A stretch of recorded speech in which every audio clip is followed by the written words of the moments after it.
میں خود مینیج کرتی ہوں، اور پاکستان میں خواتین کہتی ہیں کہ ہم سے کام نہیں ہوتا یا ہم باہر نہیں نکل سکتے،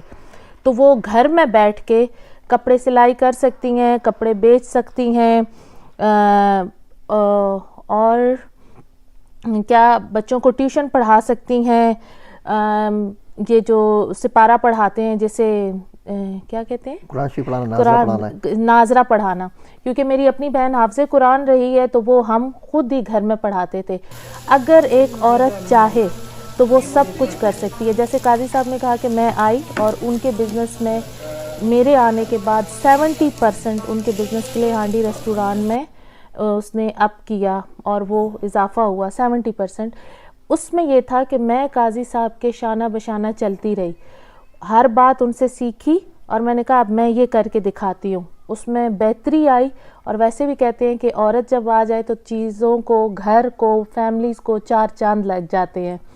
تو کچھ ایسا بھی میرے ساتھ ہی ہے، میں نے کچھ الگ سے نہیں کیا، میں بھی ان تمام خواتین کی طرح ایک خاتون ہی ہوں، اور خاتون خانہ بھی ہوں، اور بزنس وومن بھی ہوں، اور مجھے اچھا لگتا ہے کہ میری پہچان یعنی کہ نازیہ ذوالفقار کی پہچان ایک کلے ہانڈی ریسٹوران کی وجہ سے ہے، اور میری چھوٹی سی جیسے کہتے ہیں PR، مجھے لوگ جانتے ہیں، اور مجھے مرشد مسعود قاضی کی وجہ سے بھی جانتے ہیں، اور میرے اپنے کام اور اپنی محنت کی وجہ سے۔ مجھے کچھ نہیں پتا تھا بزنس کے بارے میں یہاں آئی، میں نے ٹیمز بنائی، میں نے شفٹیں لگائیں، اور میں نے ڈیوٹیز، ٹائم آنے کا، ریسٹوران بچوں کے آنے کا ٹائم، ریسٹوران میں ٹیم جانے کا ٹائم، یہ ساری باتیں، اور ان کو اپ گریڈ کیا، کیونکہ میں حبیب پبلک اسکول اور بیکن ہاؤس اسکول سسٹم کو دیکھ کے آئی تھی، تو آج کلے ہانڈی ریسٹوران کو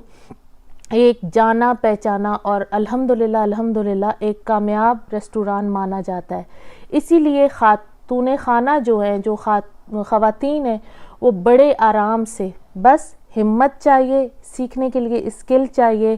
اور مواقع فراہم ہوتے ہیں ہمیں یہاں سے۔ ذہنی آزادی، مطلب ہم نے یہاں بٹھایا ہوا ہے کہ ہم کچھ نہیں کر سکتے، ہم نے صرف بچے پیدا کرنے ہیں اور بچوں کی تربیت کرنی ہے، ایسا بالکل بھی نہیں ہے۔ آج تک ہماری والدہ ہمارے والد کے ساتھ ہیں، ایک گھریلو خاتون ہے، لیکن ہم نے انہی سے سیکھا۔ میری ساری بہنیں الحمدللہ ٹیچرز ہیں، اور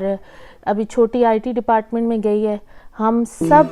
اپنے پیروں پہ کھڑے ہیں، اور ہماری مثال دی جاتی ہے کہ ایک بیٹی 10 بیٹوں کے برابر ہے، کیونکہ ہم نے معاشرے میں اپنا مقام بنایا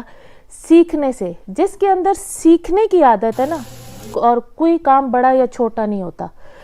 سارے کام ہمیں کرنے چاہیے۔ اور یہ معاشرہ، امریکہ کا مغربی معاشرہ سکھاتا ہے کہ آپ نے ہر کام کرنا ہے۔ ہمارے پاکستانی معاشرے میں یہ ہے کہ تھوڑا سی اکڑ ہے، ہم یہ کام نہیں کریں گے، ہم وہ کام نہیں کریں گے۔